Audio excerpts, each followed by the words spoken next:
എല്ലാവർക്കും നല്ലൊരു ക്രിസ്മസ് ആശംസിക്കുന്ന കേട്ടോ. ഇന്നിപ്പോൾ ഇഡ്ഡലി ഉണ്ടാക്കാനായിട്ടാണ്, കുറേ ദിവസം ഇഡ്ഡലി ഉണ്ടാക്കിയിട്ട്. അപ്പോൾ മാവ് നന്നായിട്ട് പൊങ്ങിയിട്ടുണ്ട്. ഇത് മുഴുവൻ നമുക്ക് വേണ്ടല്ലോ. അപ്പോൾ ഇത് ഉപ്പിടുന്നതിന് മുമ്പ് തന്നെ കുറച്ചെടുത്ത് മാറ്റി വെക്കാം. ഉപ്പിട്ട് കഴിഞ്ഞാൽ പുളിച്ച് പോകും ഭയങ്കരമായിട്ട്. നമുക്ക് ആവശ്യമുള്ളത് മാത്രം ഇപ്പോൾ എടുക്കുക, ബാക്കിയെല്ലാം എടുത്ത് വെക്കുക. അപ്പം അതിന് ഞാൻ ഇത്ര എടുത്തിട്ടുണ്ട്. ഇതങ്ങ് ഫ്രിഡ്ജിലേക്ക് വെക്കാം കേട്ടോ. ഇഡ്ഡലി പാത്രം അടപ്പത്ത് വെച്ചിട്ട് വെള്ളം തിളച്ച് തുടങ്ങി കേട്ടോ. അപ്പോൾ നമുക്ക് ഈ ഇഡ്ഡലി തട്ടിൽ കുറച്ച് നെയ്യോ അല്ലെങ്കിൽ എണ്ണയോ എന്തെങ്കിലും പുരട്ടിയിട്ട് അതങ്ങ് വെച്ച് കൊടുക്കാം. എന്നിട്ട് കുറച്ച് മാവ് കോരി ഒഴിക്കാം കേട്ടോ.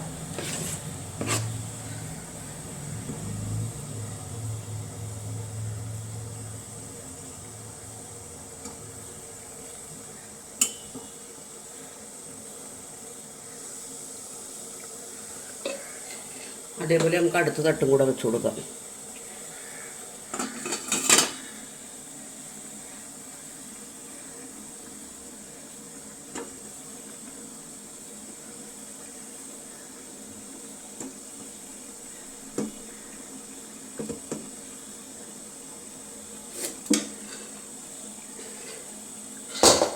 ഇനി നമുക്ക് മൂടി വെച്ച് കൊടുക്കാം കേട്ടോ. ഇനി അവിടെ നിന്ന് വേവട്ടെ.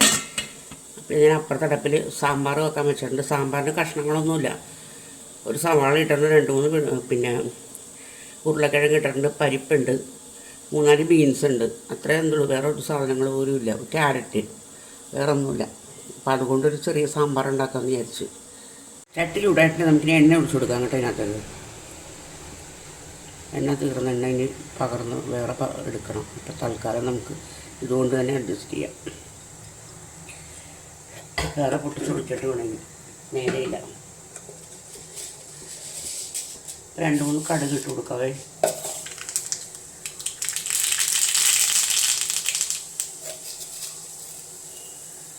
ഉലുവയിട്ട്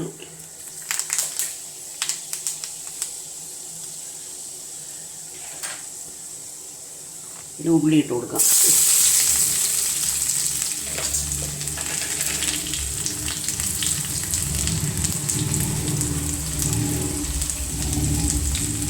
ഇനി നമുക്ക് തീ കുറക്കാം കേട്ടോ. എന്താണെന്നറിയാൻ വേണ്ടി കരിഞ്ഞു പോകും. നല്ല പൊടികളിട്ട് കൊടുക്കാൻ പോകണേ.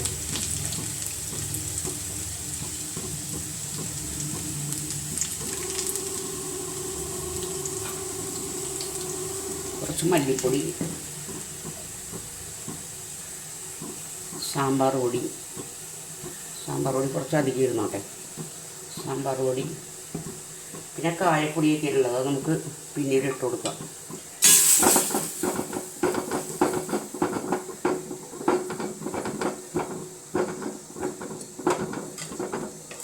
കുറച്ച് വെള്ളം ഇതിനകത്ത് ഒഴിച്ചു കൊടുക്കാം കേട്ടോ.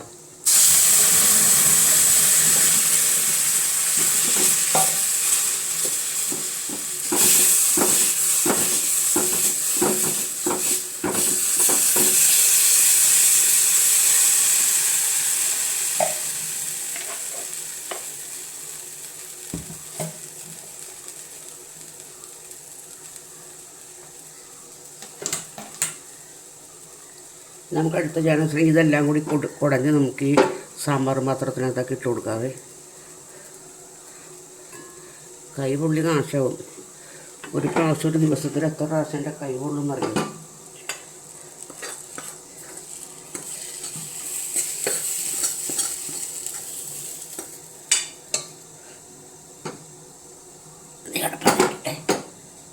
ഞാനത്ര തീ കിട്ടുപോയി. അപ്പോൾ ഞാനിത്തിരി വെള്ളം എടുത്തിട്ട് വരട്ടെ. ഇനി ഫൈനൽ സ്റ്റേജാണിത്. നമുക്കിതിനകത്ത് കുറച്ച് മല്ലിയിലയും കറിവേപ്പിലയും കൂടി ഇട്ട് കൊടുക്കാം. പിന്നെ ഇതെവിടെ ഇരുന്ന് വറ്റട്ടെ. വെള്ളം കൂടാനാണ് ഇതിനകത്ത്.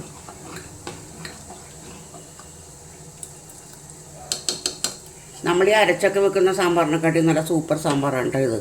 ഇങ്ങനത്തെ നമ്മളൊന്നുമില്ലാണ്ട് വെക്കൂലേ, അതായത് കഷ്ണങ്ങൾ കുറവ്, പരിപ്പ് മാത്രം ഇട്ടിട്ട് എന്തെങ്കിലും വെണ്ടയ്ക്കയോ അല്ലെങ്കിൽ വഴുതനങ്ങയോ അങ്ങനെയുള്ള സാധനങ്ങളൊക്കെ ഇട്ടിട്ട് നമ്മൾ വെക്കൂലേ, ആ സാമ്പാറാണ് ശരിക്കും പറഞ്ഞെങ്കിൽ നല്ല സാമ്പാർ. കഴിക്കാനും ടേസ്റ്റ് അതാണ്. ഞാനത് കാരണം ഇപ്പോൾ വറുത്തരച്ച് സാമ്പാർ വെക്കാറില്ലേ, സാമ്പാർ കൊണ്ടിട്ട് മാത്രമേ വെക്കുള്ളൂ. കാലങ്ങളായി വറുത്തരച്ച് വെച്ചിട്ട്. അത് അവിടെ നിന്ന് വറ്റട്ടെ കേട്ടോ. അപ്പോഴേക്കും നമുക്ക് ഇഡ്ഡലി എന്തായെന്ന് നോക്കാം. ഇഡ്ഡലി മിക്കവാറും എന്ത് കാണും. കുത്തി നോക്കട്ടെ.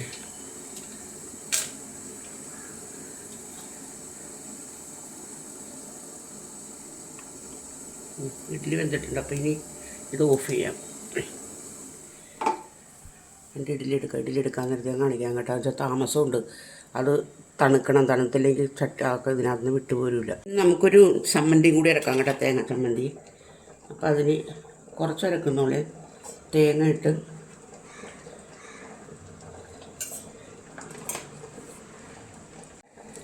പിന്നെ കുറച്ച് പൊട്ടുകടല. ഇതാ ഇത്രയും പോലും പൊട്ടുകടല കേട്ടോ. വേണമെങ്കിൽ കുറച്ചുകൂടി ഇടാം.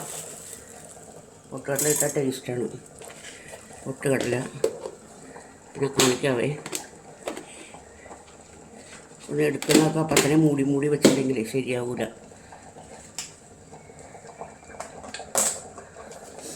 അത് ഇനിയുള്ളതെന്ന് വെച്ചിട്ടുണ്ടെങ്കിൽ ഇതാ കാണിച്ചു തരാവേ. കാന്താരി മുളക്, കറിവേപ്പില, ഇഞ്ചി, ചുമന്നുള്ളി, ഇത്ര സാധനങ്ങളും കൂടിയിട്ട് ഉപ്പേനിട്ട് കൊടുത്തിട്ടുണ്ട്. ഇനി ഇത് നമുക്ക് അരച്ചെടുക്കാം. അപ്പോൾ തേങ്ങാ ചമ്മന്തി റെഡിയായി കണ്ടോ. ചമ്മന്തി അരച്ച് കഴിഞ്ഞ് ഇനി സാമ്പാർ ഒരു പാത്രത്തിനകത്തേക്ക് പകർത്തണം. ഇഡ്ഡലി എടുക്കണം. നമുക്ക് ഇഡ്ഡലി എടുത്ത് തുടങ്ങാവേ.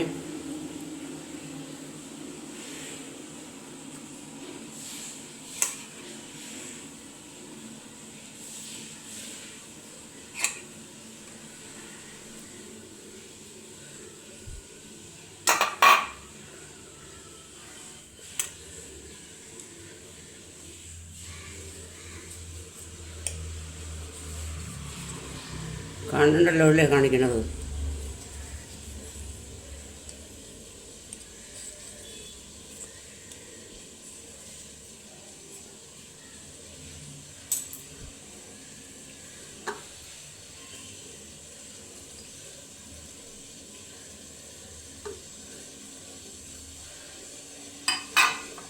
ഇനി ഒരെണ്ണം കൂടി ഇതും കൂടി ഇടാനുള്ള അതോടുകൂടി തീർന്ന്. വെള്ളം തിളച്ച് തുടങ്ങിയിട്ടുണ്ട്. നമുക്കപ്പോൾ ഇനി രണ്ടാമത്തെ സെറ്റും കൂടി ഇട്ട് കൊടുക്കാം കേട്ടോ.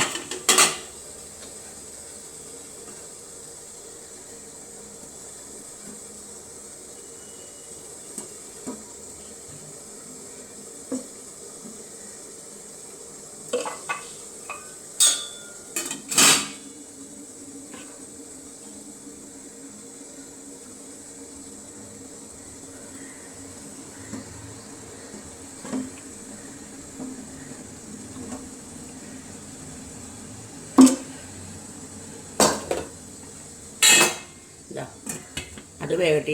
ഇനി ഒരു 2-3 എണ്ണത്തിനും രണ്ട് ദോശയ്ക്കും കൂടെ ഉള്ളതുണ്ടാകും. ഞാനിപ്പോൾ ദോശ ഉണ്ടാക്കും.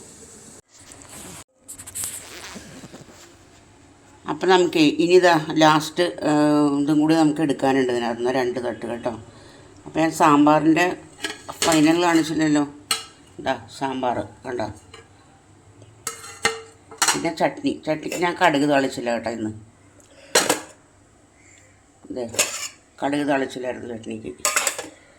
അപ്പോൾ ഇതോടുകൂടി കഴിഞ്ഞ്. അപ്പോൾ എൻ്റെ വീഡിയോ കണ്ട് ഇഷ്ടപ്പെടുകയാണെന്നുണ്ടെങ്കിൽ എപ്പോഴും പറയുന്ന പോലെ തന്നെ ലൈക്ക് ചെയ്യുക, കമൻറ്റ് ചെയ്യുക, സബ്സ്ക്രൈബ് ചെയ്യുക. കമൻറ്റ് പോലും ഇപ്പോൾ ഒരാളും ചെയ്യുന്നില്ല, ലൈക്കും ചെയ്യുന്നില്ല. എന്താ ചെയ്യണം? 288 കിടക്കുകയാണ് ഞാനിങ്ങനെ. 298 കിടക്കുകയാണ്. മാസം 8 9 മാസമായി. ദൈവത്തെ ഓർത്ത് നിങ്ങൾ എന്നെ ഒന്ന് ഹെൽപ്പ് ചെയ്യണേ പ്ലീസ്.